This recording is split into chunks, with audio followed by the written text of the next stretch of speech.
Hello friends, I am going to be attempting the Elvis cookies again today, so let me kind of explain quickly what happened.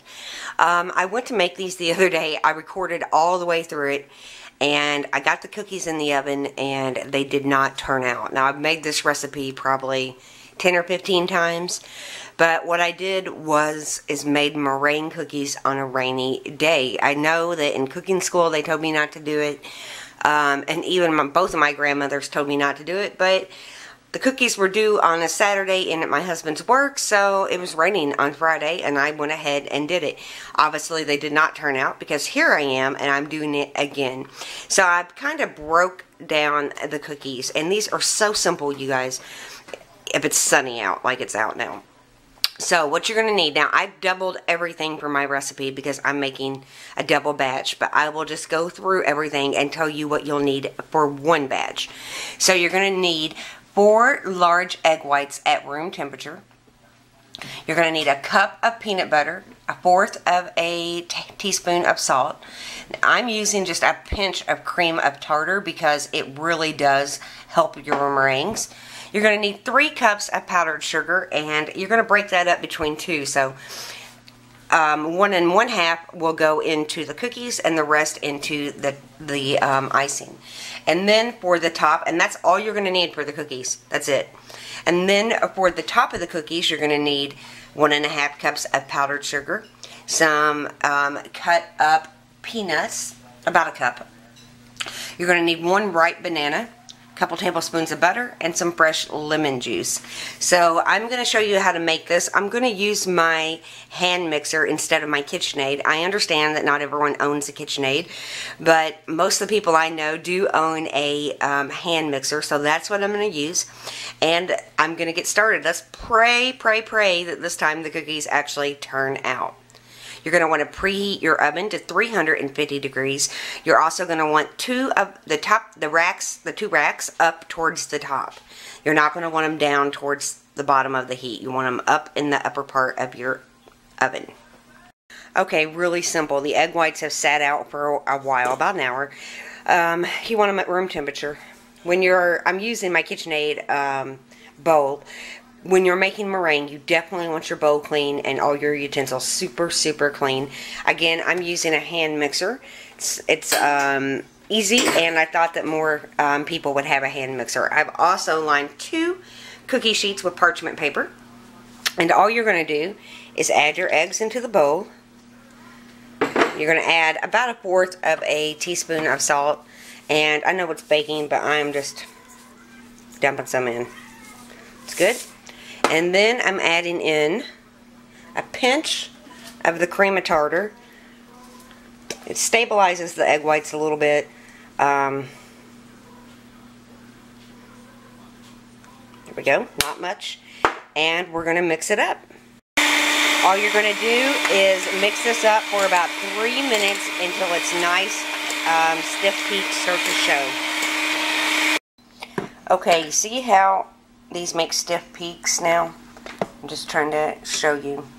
That is when you want to finish. You don't really want to overheat it. Around 3 minutes is about how long it takes.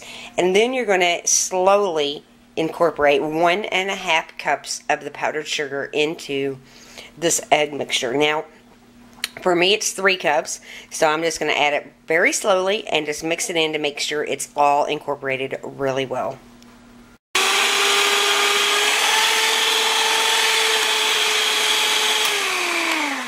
Okay, see that it's all shiny? That is the base of your cookie.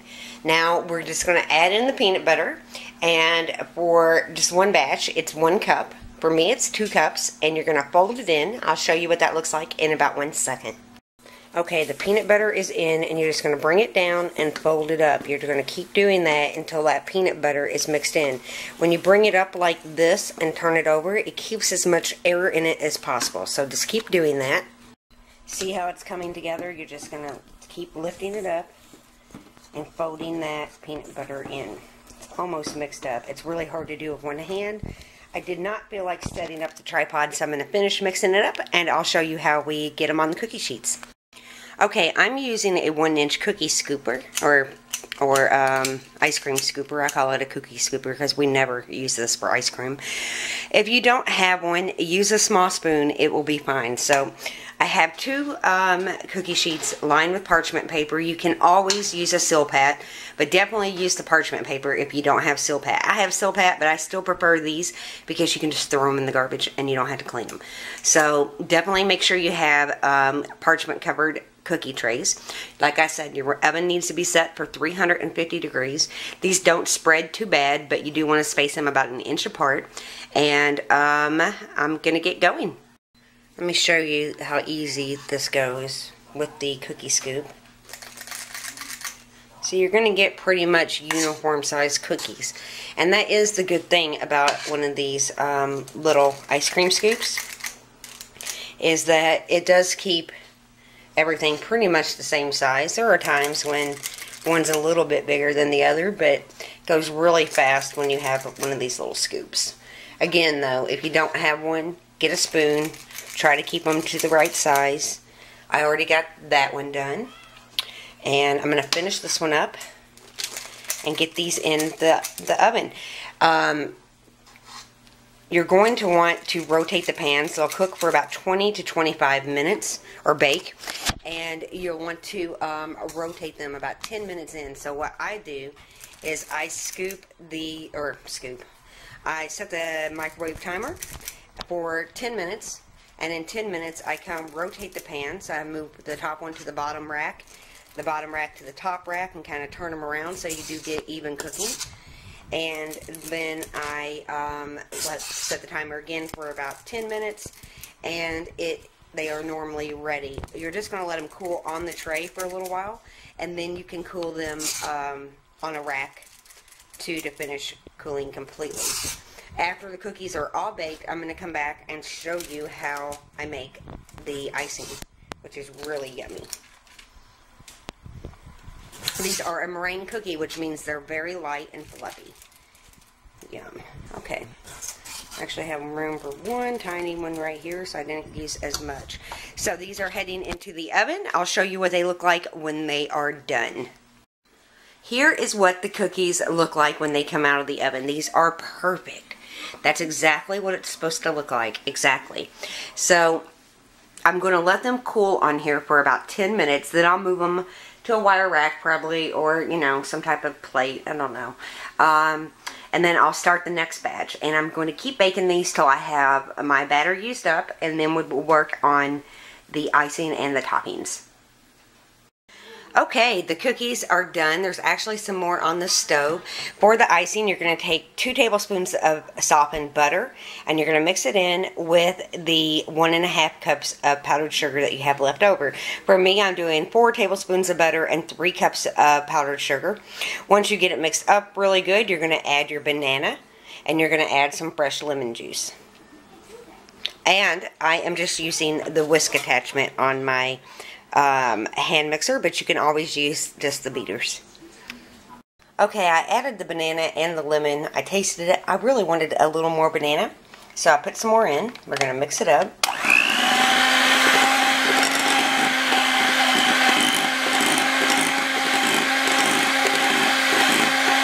going to keep doing that till it's all nice and smooth. Okay, I made the icing. I think I made probably a little too much. You can see the banana in there. And you're going to spread it over the cookies. I'm just using an offset spatula. And then we'll crumble peanuts up on top of it.